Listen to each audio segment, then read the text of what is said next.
Tay, dito muna ako sa kwarto niyo matutulog, ha? Para kung may kasama kayo.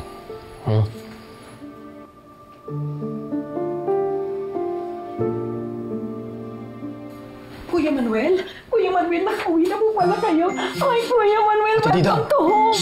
Okay na, Didang. Salamat sa pag-welcome kay Manuel. Sorry, Kuya Manuel. Anak, tulungan na kita dyan. Di na. Kaya ko na to. Ako na. Madali lang yan.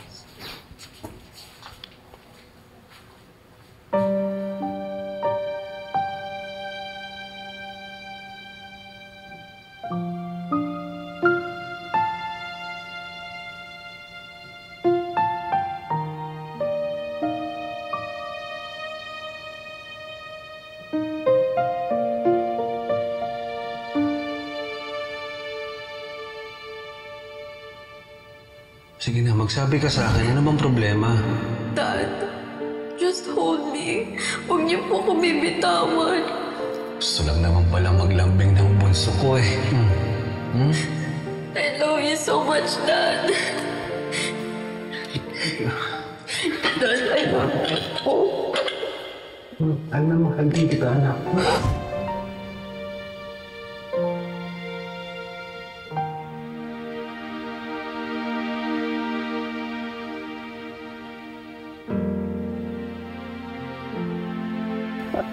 Ate, ganyan yung napapanood ko sa palabas. Ang sakit pala pag personal mong nakikita. Jessica, may miss kita.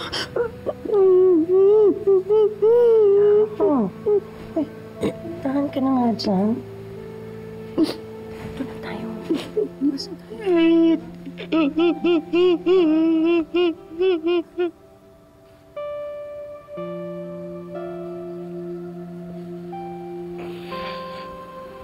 Hindi ko na-imagine yung nararamdaman mo sa sakit eh.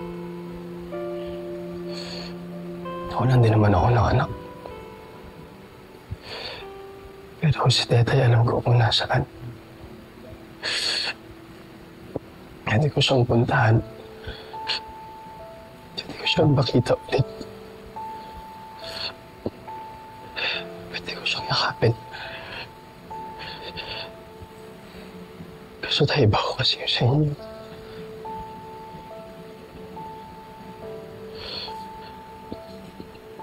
Tayo, nandito lang ako, ha?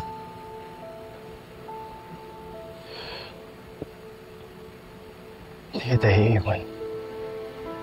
Kailangan mo lang kainuman. Nandito ako, sabihan mo lang mag-iinuman tayo, ha?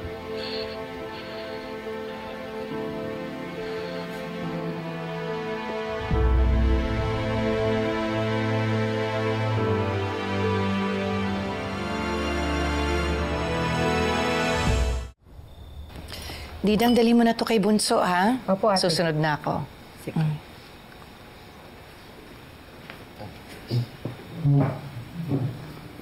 Nasaan ang tatay mo? Tinawag ko na ko, ayaw lumabas ng kwarto. Tawagin mo uli. Nakadalawang balik na kasi ako na eh. Wala raw gano'n kumain. Naku, kailangan niyang kumain. Marami siyang iinumin na gamot. Sige na, ako na lang po tatawag.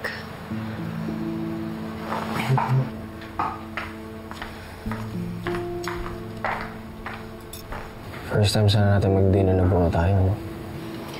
Magkakasama din tayo, anak. Kapag okay na ang lahat. Oo po, pero ikaw lang na kay tatay eh. Si Jessica wala na. Kahit kailan din na natin makakasama.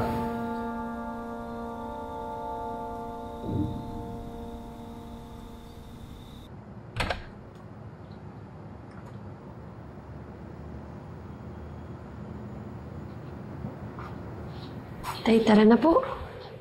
Kain na po muna kayo. Tay, kailangan niyo kumain. Nagpapagaling pa kayo. Alam mo, anding anak. Hirap-hirap tanggapin na wala na yung kapatid niya. Kaya ko lang naman nakayanan na malayo ako sa inyo kasi dahil kay Jessica eh. Nung lumalaki siya, ikaw yung nakikita ko. Tapos, nung baby siya, Si Colleen naman yung naaalala ko sa kanya. Pero habang lumalaki talaga, ikaw yung naiisip ko eh. Yung yakap mo, yung lambing mo. Ikaw talaga yung nakikita ko kay Jessica. Minsan nga, hindi ko namamalayan na natawag ko siyang Anding. Sana mas matagal kayo nagkasama. Sigurado makikita mo yung pagkakahawig na ugali niyo. Tsaka sigurado ako magkakasundo kayo.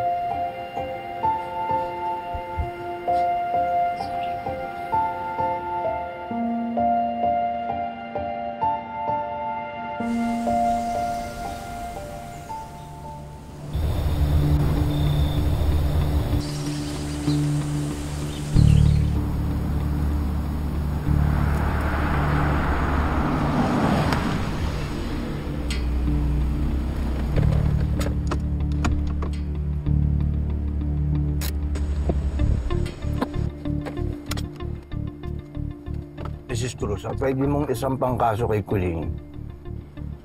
Reckless imprudence resulting in homicide. Kung totoo ang tinulak ni Colleen si Jessica. Akala nila, attorney, nagbibintang lang ako. Pero alam ko, naniniwala ako na tinulak talaga ni Colleen si Jessica. Nararamdaman ko, mother's instinct. Okay.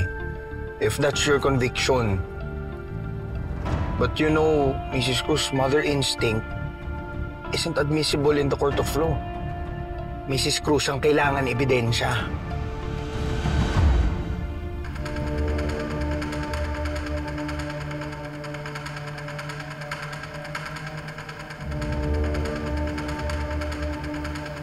Walang iya ka talaga, Colleen.